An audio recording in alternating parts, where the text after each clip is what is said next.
As treatment centers go, the success rate is not really that great. So I met a woman, and she joined me, and she said, Peg, you got to treat trauma and substance use at the same time. And that I thought was, moderately crazy, because that means giving people choices and, all of these other things. But my dear friend, psychologist, said, Peg, just be quiet, just listen and go with the flow. And we did.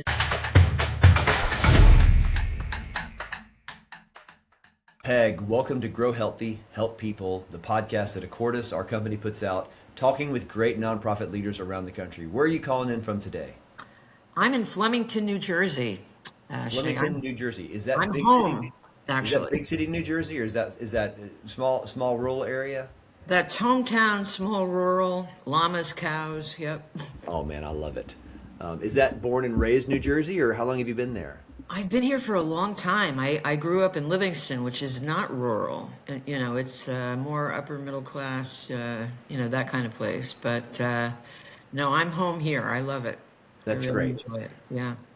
So you're a nonprofit leader, but nobody is born a nonprofit leader. So tell me a little bit of your upbringing, education, and then how you got from finishing high school or college or whatever it was into running a nonprofit now for almost 30 years, 28 years if I count the numbers right. So how'd you come from education and upbringing to where you are today? My dad was the president of a company called Shashahata, which is a pre-ink stamp company, and it's a Japanese company, and he launched it in the United States and blew it up. He was an extraordinary leader, president of that company. And so, what I started out with is, I went to college. I left in my fourth year. I transferred. And I started working for Linear Business Products, which back in the day, I was selling some of the first word processors. Didn't know how they worked, didn't want to know how they worked, but that's what I was doing. And then I got involved in diagnostic imaging, sales and marketing. So, very high level sales, big expense accounts, a lot of partying. This was in, late 70s, early 80s, and, New York City, Broadway shows, limousines, blah, blah, blah. So I got sucked into that life, and a little bit even before that. And so continued to do that until I got married and finally got pregnant with my son, who will be 39. And that all stopped, which was kind of a miraculous thing, and I recognize that now much more than I did at the time. And I was home. I went from 100 miles an hour to here I am with this baby. I was 37 years old, and I started to volunteer at this little place called Great Expectations Maternity Home. And that's a house for pregnant women. Okay. And that's all they did. They just put them in this house. So And just let them stay there, live there until they had the baby. it was and then they discharged them.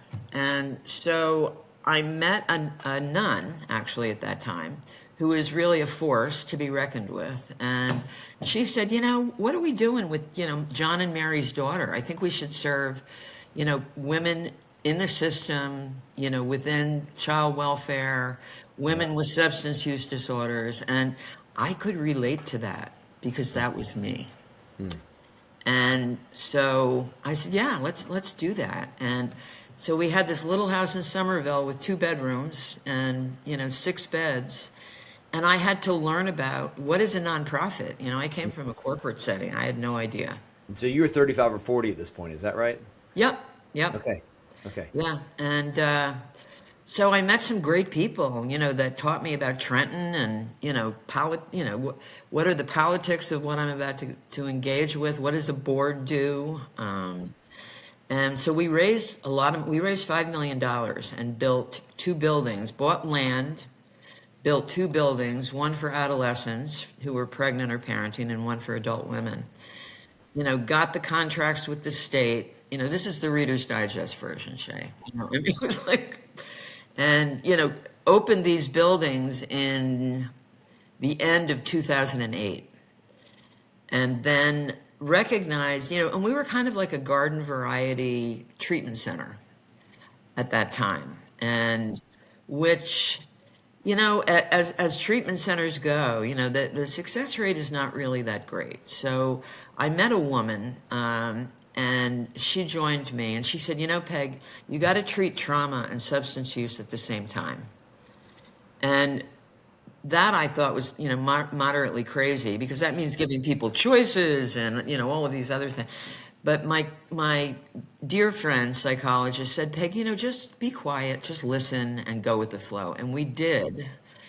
And, that is one of my strengths. I take direction very well now, not before, but Grown in that skill. I have grown in that skill. So we began to develop a way to interface with women with substance use Okay. way back then. And these are not just pregnant women. These are women in general with substance abuse or These other challenges. these are pregnant or parenting women, Okay, pregnant or parenting women with substance abuse. or pregnant or parenting adolescents who have mental health issues, Okay. who are generally coming out of the foster care system.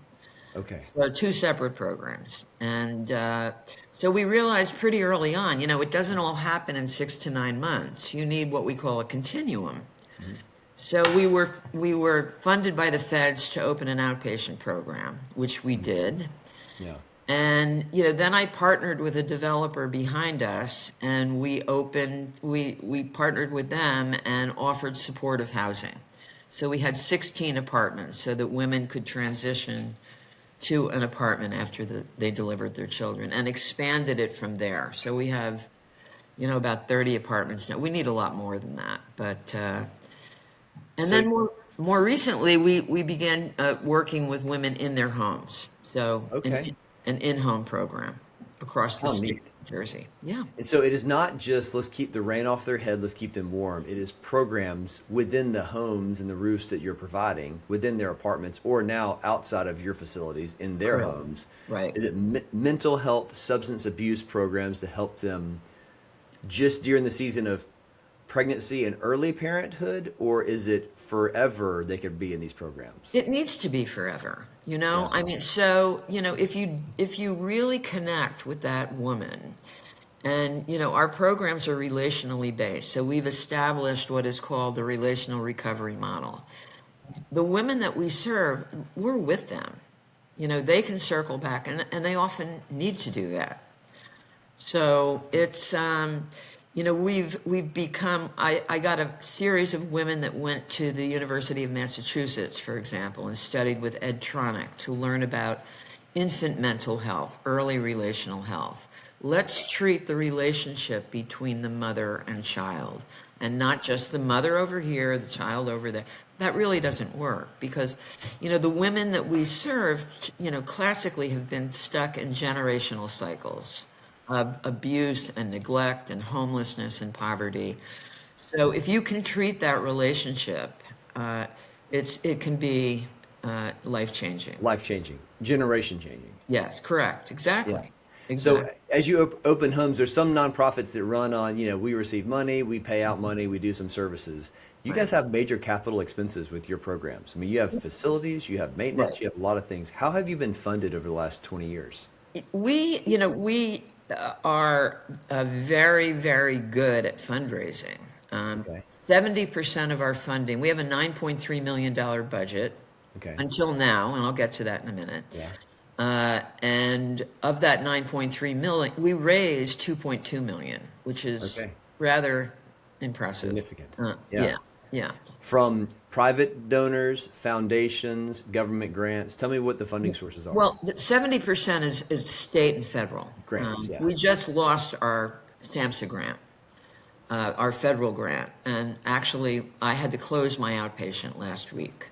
I'm sorry. Of that. Yeah. And that is a part of government just pulling back on funding, whatever. Well, we had SAMHSA funding for 11 years. It just hasn't been released yet. And it's kind of a perfect storm right now, as you may or may not know. I mean, just in the behavioral health space, funding is, we're in a real crisis mode right now.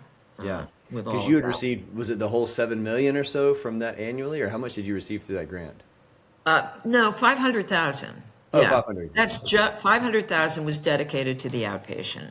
And Okay. then we had a series of, different grants that we Local, would, state, other grants that would fund the balance of that. correct, would fund the levels of care that we provide. And then in addition to that, we do, fundraising.